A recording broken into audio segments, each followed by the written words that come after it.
Assalamualaikum warahmatullahi wabarakatuh. Selamat pagi, salam sejahtera untuk kita semua. Sebelumnya, perkenalkan, nama saya Agus Triwijayanto, mahasiswa Magister Hukum 2023 Universitas Kristen Indonesia dengan nomor induk mahasiswa 2302190041. Pada kesempatan pagi hari ini saya akan membahas terkait dengan perusahaan pembiayaan, leasing atau finance. Di Indonesia, lembaga pembiayaan mulai resmi diakui setelah pemerintah menerbitkan keputusan Presiden nomor 61 tahun 1988 tentang lembaga pembiayaan yang kemudian ditindaklanjuti oleh keputusan Menteri Keuangan Republik Indonesia nomor 1251/KMK-013 tentang ketentuan dan tata cara pelaksanaan lembaga pembiayaan yang telah diubah terakhir dengan keputusan Menteri Keuangan Republik Indonesia nomor 448/KMK-017/2000 tentang perusahaan pembiayaan. Yang dimaksud dengan lembaga pembiayaan menurut pasal 1/2 Kepres tersebut yakni lembaga pembiayaan merupakan badan usaha yang melakukan kegiatan pembiayaan dalam bentuk penyediaan dana atau barang modal dengan tidak menarik dana secara langsung dari masyarakat. Proses dalam peraturan tersebut juga ditegaskan mengenai kegiatan usaha dari lembaga pembiayaan. Yang pertama adalah sewa guna usaha atau leasing, di mana leasing merupakan kegiatan pembiayaan dalam bentuk penyediaan barang atau modal, baik secara leasing dengan hak opsi atau financial lease maupun leasing tanpa hak opsi atau operating lease untuk digunakan oleh lease selama jangka waktu tertentu berdasarkan pembiayaan secara berkala. Dalam setiap transaksi leasing melibatkan tiga pihak utama, yaitu yang pertama adalah pihak lessor, merupakan perusahaan leasing yang memiliki hak kepemilikan atas barang modal. Perusahaan leasing menyediakan dana kepada pihak yang membutuhkan dalam usaha pengadaan barang atau modal. Biasanya perusahaan leasing berhubungan langsung dengan pihak penjual atau supplier dan telah melunasi barang modal tersebut. Yang kedua adalah pihak leasing, merupakan perusahaan atau pengguna barang modal yang dapat memiliki hak opsi pada akhir kontrak leasing. Leasing yang memerlukan barang modal berhubungan langsung dengan lessor yang telah membiayai barang modal dan berstatus sebagai pemilik barang modal tersebut. Dan yang ketiga adalah pihak supplier, di mana pihak supplier merupakan penjual barang modal yang menjadi objek leasing. Harga barang modal tersebut dibayar tunai oleh lessor kepada supplier untuk kepentingan leasing. Pihak supplier dapat berstatus perusahaan, produsen barang modal atau pihak penjual biasa. Secara umum, leasing adalah salah satu bentuk kegiatan pembiayaan barang modal atau alat berupa hak opsi maupun tanpa hak opsi yang dimanfaatkan untuk para nasabah dalam kurun waktu yang telah ditentukan, di mana pembayarannya dilakukan dengan cara digital atau angsuran. Beberapa ahli juga berpendapat bahwa leasing merupakan suatu bentuk perjanjian yang dilakukan oleh orang-orang yang memiliki aktiva atau barang dengan nasabahnya. Dalam hal tersebut, para pemilik aktiva akan disebut sebagai lessor, sedangkan untuk nasabahnya disebut sebagai leasing. Nantinya para lessor akan menyediakan produk, barang atau modal yang diperlukan oleh pihak leasing guna mendukung operasional produksi. Sebagai gantinya, pihak leasing harus melakukan pembayaran kepada para lessor dengan cara dicicil atau diangsur. Berdasarkan penjelasan tadi, bisa disimpulkan bahwa leasing mempunyai 8 elemen utama, yaitu pembiayaan perusahaan, kemudian penyedia barang atau modal, pembayaran dalam jangka waktu tertentu, terdapat nilai sisa yang telah disepakati, adanya hak pilih atau hak opsi, pembayaran secara angsuran, terdapat pihak lessor dan ada pihak leasing. Leasing di sini juga merupakan suatu kegiatan pembiayaan yang berbentuk penyediaan barang atau modal yang bisa dilakukan oleh siapapun yang membutuhkan, baik itu perusahaan atau perorangan yang menggunakan barang tersebut. Kegiatan leasing umumnya mempunyai kurun waktu tertentu dan cara pembayarannya juga dicicil atau diangsur. Pembayaran dengan cara diangsur ini menjadi lebih memudahkan nasabah karena mereka tidak perlu lagi menyiapkan uang dalam jumlah yang banyak dalam satu waktu. Besaran pembayaran juga bergantung pada besarnya harga pokok barang ataupun modal serta jangka waktu angsuran yang dipilih. Selain itu ada lagi istilah leasing yang dapat diartikan merupakan suatu perjanjian yang telah disepakati oleh pemilik modal dengan pihak lain yang biasanya disebut dengan nasabah yang bekerja sama dengan mereka. Setelah adanya perjanjian tersebut, barulah pihak nasabah akan menerima modal atau barang dan mulai membayar cicilan hingga waktu yang sudah disepakati bersama. Apa itu fungsi leasing? Perlu kita ketahui bersama dan perlu kita pahami bahwa sebenarnya fungsi leasing hampir sama dengan fungsi bank, di mana leasing juga menyediakan pembiayaan produk dengan skala menengah. Perbedaannya hanya terletak di bentuk pinjamannya. Biasanya bank konvensional hanya memberikan pinjaman dalam bentuk uang, sementara leasing bisa memberikan pinjaman dalam bentuk barang yang nantinya pembayarannya dilakukan dengan cara dicicil. Misalnya saja terkait pembelian sepeda motor. Tanpa adanya leasing, maka kita harus membelinya dengan cara tunai, dan pasti akan sangat memberatkan bagi orang-orang yang tidak memiliki uang dalam jumlah banyak dalam satu waktu. Terlebih untuk orang-orang yang hanya seorang buruh atau pekerja dengan gaji yang pas-pasan dan perlu bertahun-tahun untuk membeli sepeda motor secara tunai. Oleh karena itu, leasing hadir untuk memberikan kesempatan kepada orang-orang untuk memiliki sepeda motor tanpa harus bayar secara 100%. Biasanya kita hanya perlu mengeluarkan uang muka untuk pembayaran di awal. Besaran uang muka berbeda-beda tergantung dari kemampuan, di mana nantinya kekurangan dari pembayaran tersebut bisa diangsur selama kurun waktu yang telah ditentukan dan disepakati bersama. Jadi pada umumnya tujuan daripada leasing yaitu untuk memberikan kemudahan bagi masyarakat dalam mempunyai barang ataupun modal. Meskipun barang tersebut mempunyai nilai yang tinggi, setelah itu pihak leasing juga akan mendapatkan keuntungan dari bisnis tersebut.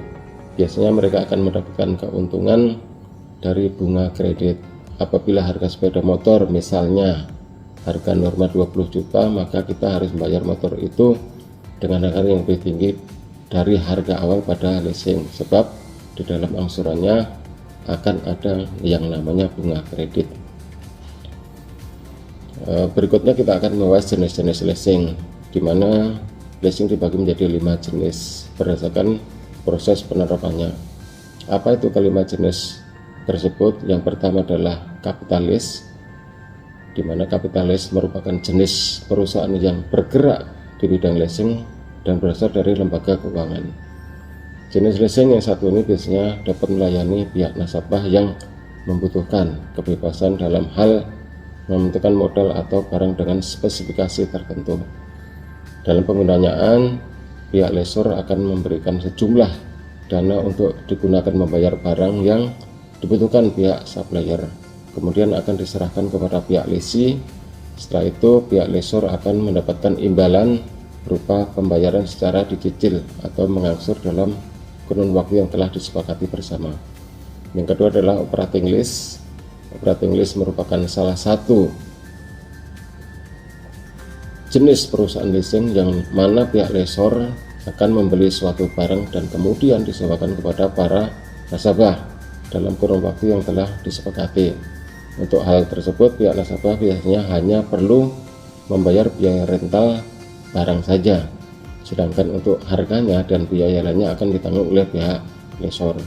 Yang kedua adalah sales type lease, di mana salah satu jenis leasing yang umumnya dikerjakan oleh perusahaan yang bergerak di bidang industri. Kemudian mereka akan melakukan penjualan list barang dari hasil produk yang mereka buat. Kemudian yang keempat adalah leverage lease, merupakan jenis perusahaan leasing yang mengikut sertakan pihak ketiga. Itu artinya adalah pihak lessor tidak akan membayar objek leasing dengan jumlah 100%, tapi mereka hanya perlu membayar 20% sampai dengan 40% saja.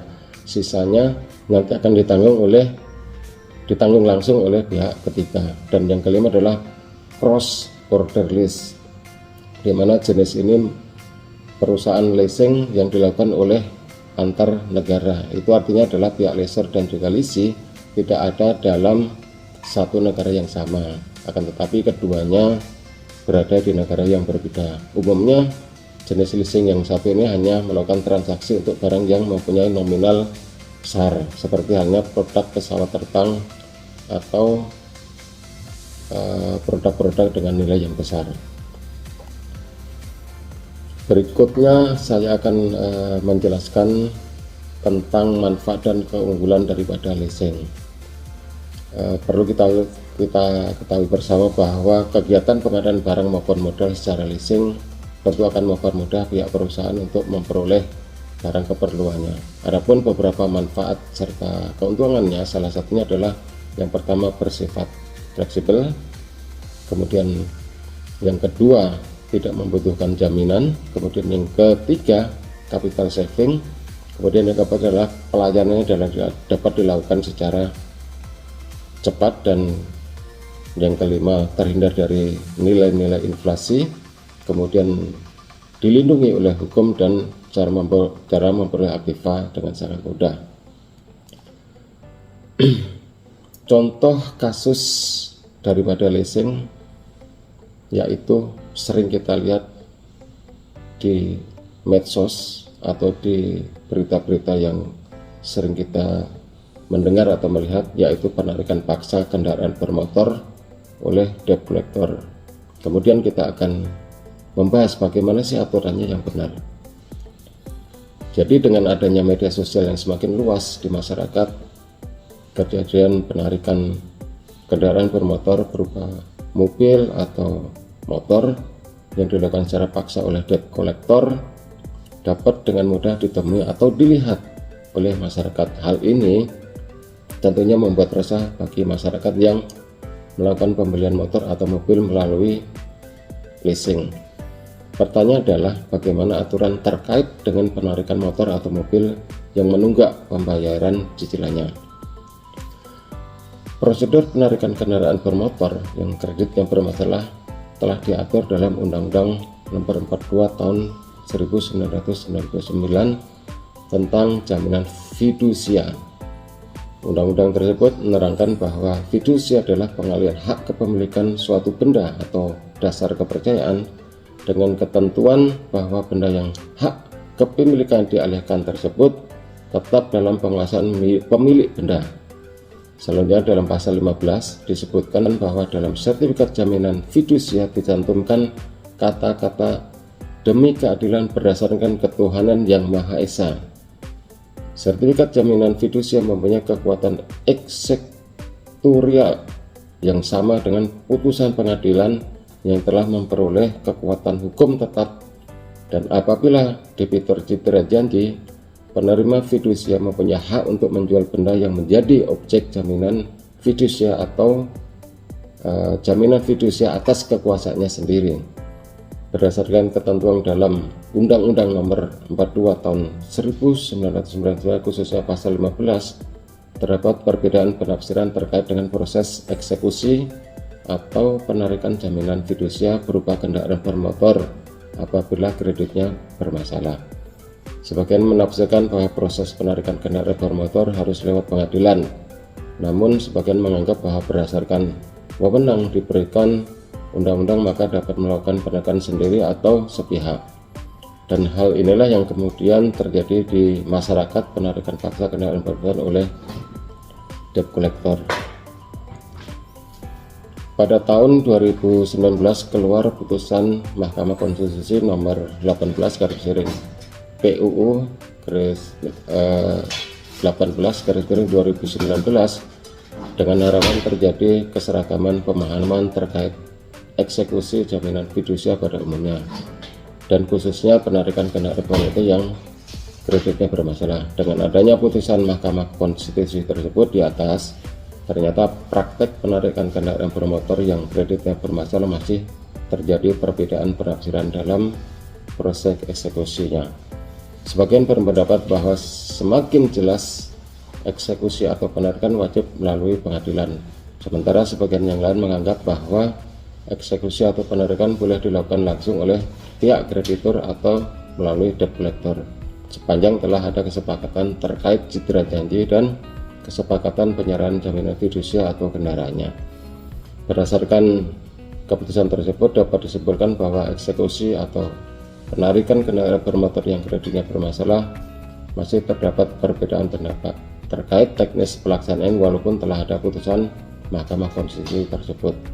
Namun ada hal-hal yang telah disepakati bahwa proses eksekusi atau penarikan kendaraan oleh debt collector harus dilengkapi dengan yang pertama adalah adanya sertifikat fidusia, kemudian yang kedua adalah surat kuasa atau surat tugas penarikan, yang ketiga adalah kartu sertifikat profesi, dan yang keempat adalah kartu identitas. Demikian materi yang dapat saya sampaikan. Terima kasih atas perhatiannya dan selamat pagi.